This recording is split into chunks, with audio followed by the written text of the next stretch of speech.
তো নমস্কার, মিঠু রান্নাবান্নায় সবাইকে স্বাগত। আজকে বানাবো সফট আর স্পঞ্জি কেক, ডিম দই ছাড়াই। বানানো এতটাই সহজ যে একবার দেখলেই যে কেউ এই কেকটা বাড়িতে খুব সহজেই বানাতে পারবে। আর দেখতে পাচ্ছেন কেকটা কতটা সুন্দর আর কতটা সফট হয়েছে।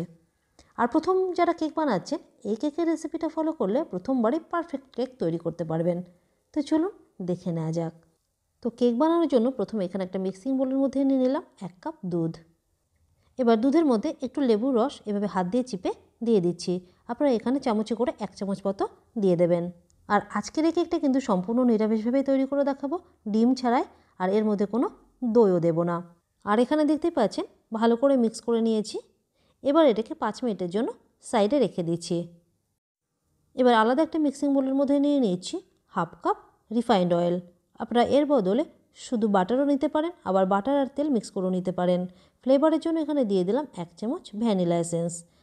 একসাথে এর মধ্যে দিয়ে দিচ্ছি চিনির গুঁড়ো। চিনির গুঁড়ো এখানে নিয়েছি 1/4 কাপ, মানে 1 কাপের একটু কম। এবার এগুলোকে একসাথে ভালো করে মিক্স করে নিতে হবে যতক্ষণ না চিনিটা ভালোভাবে মেল্ট হচ্ছে। একটা হ্যান্ড উইক্স দিয়ে ভালো করে মিক্স করে নিচ্ছি। আর দেখতেই পাচ্ছেন এখানে একটু শুকনো শুকনো মনে হচ্ছে। এবার এর মধ্যে কয়েক চামচ দুধ দিয়ে ভালো করে মিক্স করে নেব। তো লেবুর রস দিয়ে মিক্স করে যে দুধটা রেডি করে রেখেছিলাম সেখান থেকে কয়েক চামচ দুধ এর মধ্যে দিয়ে দিলাম।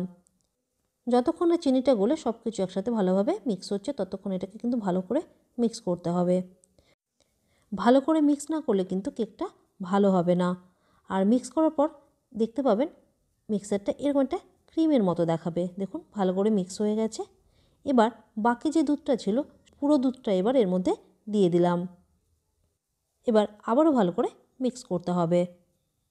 মোটামুটি দুধ দেওয়ার পরে 1 মিনিট মতো ভালো করে মিক্স করে নিয়েছি। আর দেখতে পাচ্ছেন সব কিছু ভালোভাবে একসাথে মিক্স হয়ে গেছে।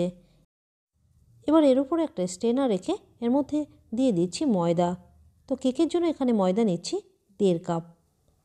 এবার এর মধ্যে দিয়ে দিলাম 1.5 চামচ মতো বেকিং পাউডার। আর দিচ্ছি এখানে বেকিং সোডা 1/4 টিস্পুন। বেকিং সোডাটা কিন্তু এখানে একটু কম করে দিতে হবে। এবার ভালো করে এগুলোকে মিক্স করে নিচ্ছি। এবার এটাকে ভালো করে চেলে নিতে হবে। যদি ময়দার মধ্যে বড় বড় দানা থাকে তাহলে সেটা বেরিয়ে আসবে। আর কেকের ব্যাটারটা স্মুথ হবে আর কেকটাও ভালো হবে। এবার এটাকে ভালো করে মিক্স করে নেব। তবে এটাকে একটু ধীরে ধীরে মিক্স করতে হবে, তাড়াহুড়ো করা যাবে না। আর দেখতে হবে এর মধ্যে যেন দলা না বেঁধে যায় আর ব্যাটারটার জন্য স্মুথ হয়।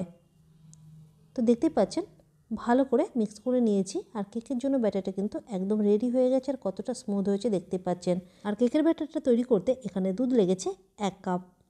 তো কেকের জন্য ব্যাটারটা একদম রেডি। এবার একটা কেক টিনের মধ্যে ঢালতে হবে। তো আগে থেকে কেক টিনটা আমি একটা বাটার পেপার ভেতরে দিয়ে ভালো করে তেল লাগিয়ে নিয়েছি। এইভাবে বাটার পেপার দিয়ে তেল লাগিয়ে নেবেন। আর বাটার পেপার না থাকলে একটু ময়দা দিয়ে এর ভেতরে ডাস্টিং করে নেবেন। আর কেকের ব্যাটার তৈরির আগে কিন্তু অবশ্যই কেক টিনটাকে রেডি করে নিতে হবে।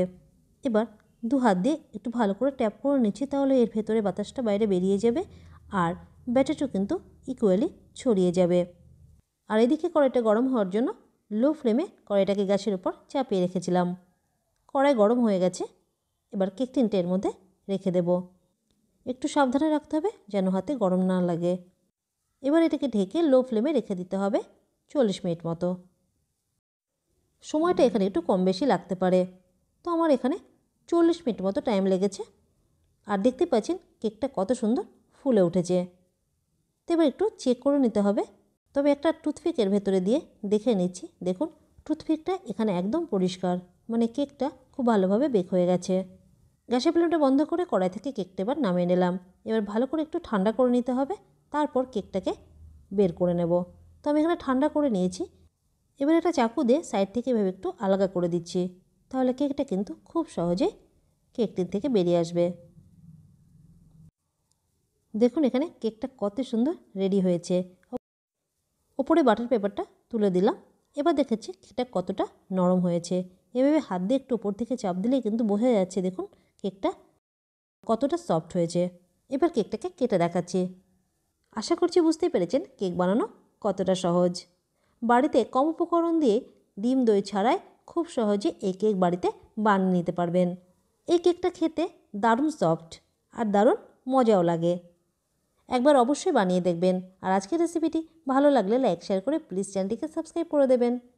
আজ এই পর্যন্তই, আবার দেখা হবে একটা নতুন সহজ মজার রেসিপির সাথে। ধন্যবাদ।